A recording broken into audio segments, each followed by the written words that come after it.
اعوذ باللہ من الشیطان الرجیم بسم اللہ الرحمن الرحیم۔ عزیز طالب علموں، السلام علیکم۔ میں امید کرتی ہوں کہ آپ سب خیریت سے ہوں گے، اور ہم نے اردو نحو کلاس کا باب دوم مرزا غالب کے عادات و خصائل پڑھ لیا تھا۔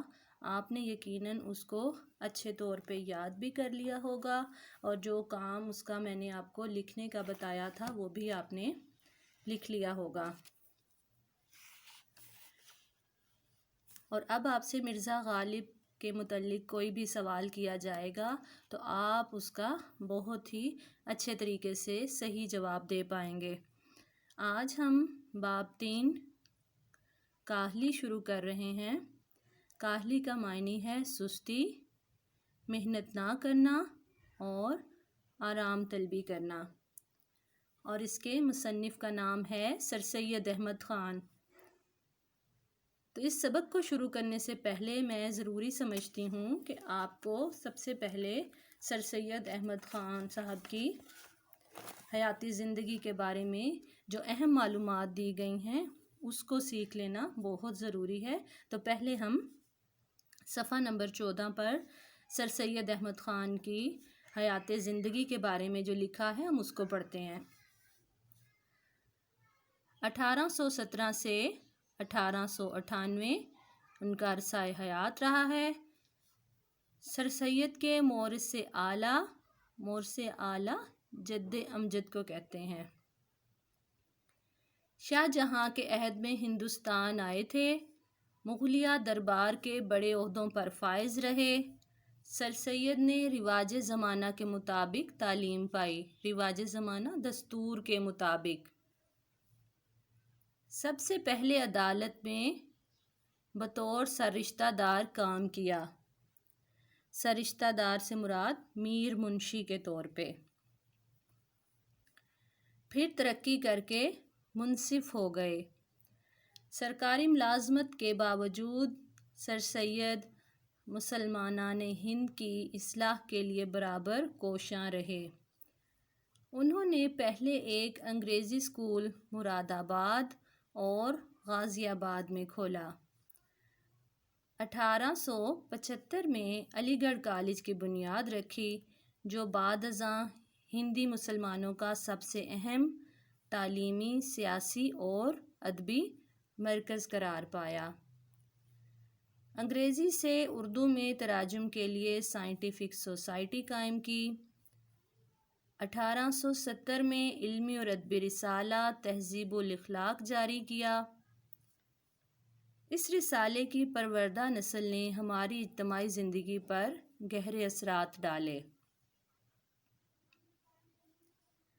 سر سید نے اردو میں مضمون کی صنف کو رواج دیا۔ صنف قسم کو کہتے ہیں۔ خود کثرت سے مضامین لکھے اور اپنے رفقا سے قومی، تعلیمی، مذہبی، اخلاقی موضوعات پر مضامین لکھوائے۔ سر سید کا اسلوب نگارش تحریر کا انداز سادہ، سہل کا معنی آسان، بے ساختہ کا معنی برجستہ، اور تصنع کا معنی مصنوعی پن سے پاک ہے۔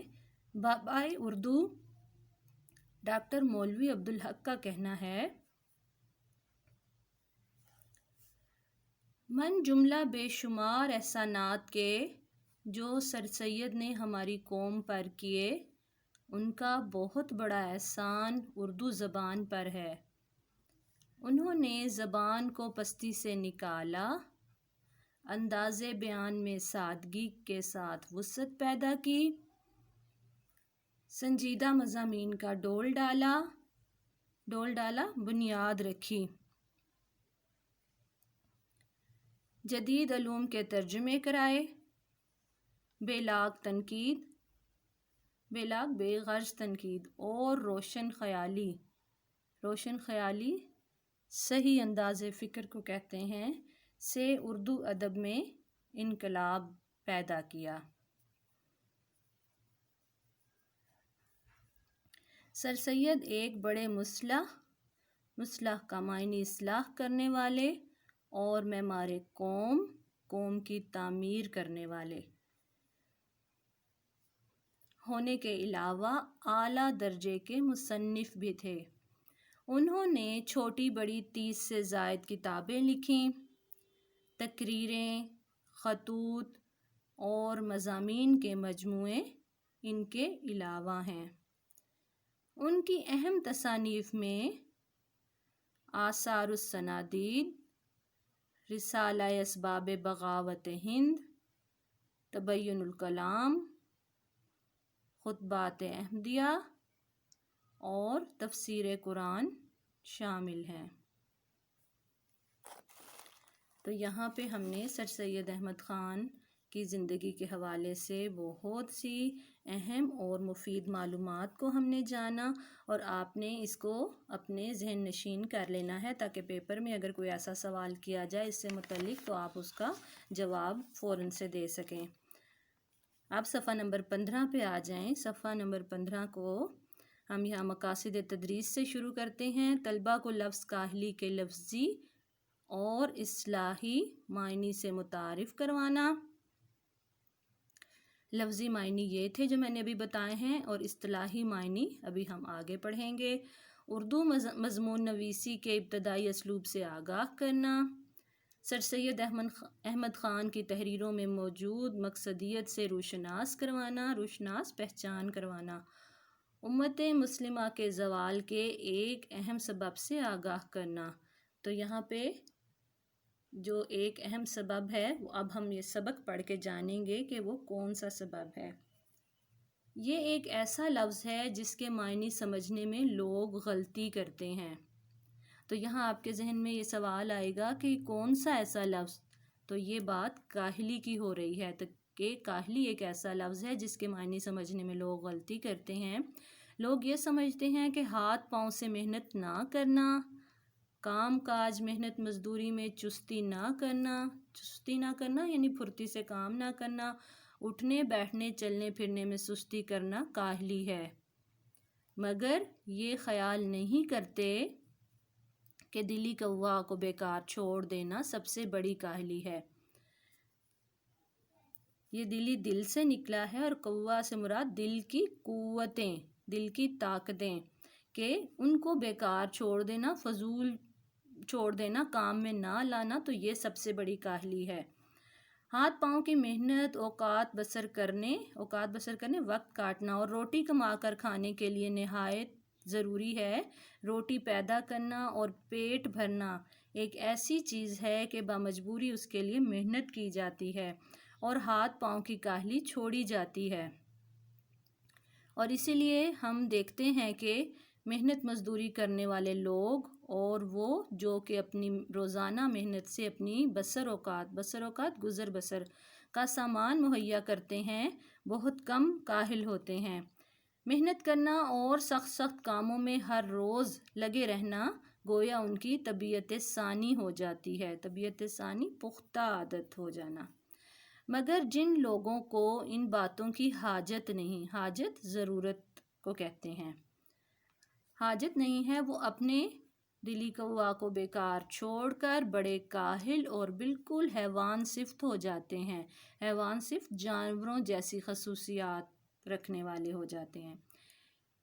یہ سچ ہے کہ لوگ پڑھتے ہیں اور پڑھنے میں ترقی بھی کرتے ہیں، اور 1000 پڑھے لکھوں میں سے شاید ایک کو ایسا موقع ملتا ہوگا کہ اپنی تعلیم کو اور اپنی عقل کو ضرورتاً کام میں لاوے، ضرورت کے وقت۔ لیکن اگر انسان ان عارضی ضرورتوں کا منتظر رہے، عارضی وقتی، اور اپنے دلی کوا کو بیکار ڈال دے، یعنی کوئی کام میں نہ لائے، تو وہ نہایت سخت کاہل اور وحشی ہو جاتا ہے، وحشی جانوروں کی طرح ہو جاتا ہے۔ انسان بھی مثل اور حیوانوں کے ایک حیوان ہے، اور جبکہ اس کے دلی کوا کی تحریک سست ہو جاتی ہے اور کام میں نہیں لائی جاتی تو وہ اپنی حیوانی خصلت میں پڑ جاتا ہے۔ حیوانی خصلت یعنی حیوانی عادت میں پڑ جانا، اور جسمانی باتوں میں مشغول ہو جاتا ہے، اور انسانی صفت خوبی کو کہتے ہیں، کو کھو کر پورا حیوان بن جاتا ہے۔ پس ہر ایک انسان پر لازم ہے کہ اپنے اندرونی قوا کو زندہ رکھنے کی کوشش میں رہے اور ان کو بیکار نہ چھوڑے۔ یہ بہت اہم لائن ہے، اس کو میں نے انڈر لائن بھی کیا ہے۔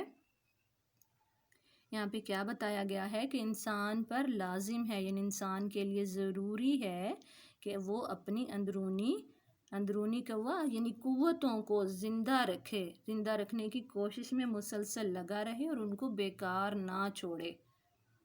کہ ان کو زندہ رکھے گا تو پھر وہ محنت کا عادی رہے گا اور کام کرے گا اور اس کے زندگی سے کاہلی دور ہو جائے گی۔ تو آج کا سبق ہم نے یہاں تک پڑھا۔ کل انشاءاللہ ہم اس سے آگے سبق پڑھیں گے اور اس کے جہاں جہاں مشکل الفاظ ہوں گے اس کے میں معنی آپ کو بتاؤں گی، تو وہ بھی آپ نے لکھنے ہیں، اور یہ کام آپ نے الفاظ معنی کا اپنی کاپی پہ بھی ضرور کرنا ہوگا۔ یقیناً آپ کو سمجھ میں آ گیا ہوگا یہ سبق۔ اگر کہیں کچھ رہ گیا ہے تو آپ مجھے بتا دیں، کسی الفاظ کا معنی سمجھ میں نہیں آ رہا تو میں انشاءاللہ آپ کو دوبارہ بتا دوں گی، اور سوال کرنے میں آپ نے بالکل بھی نہیں شرمانا، کیونکہ آپ سوال کریں گے تو پھر آپ کا فہم کھلے گا اور آپ کی ذہانت میں اضافہ ہوگا۔ اپنا بہت زیادہ خیال رکھیں، دعاؤں میں یاد رکھیں۔ فی امان اللہ۔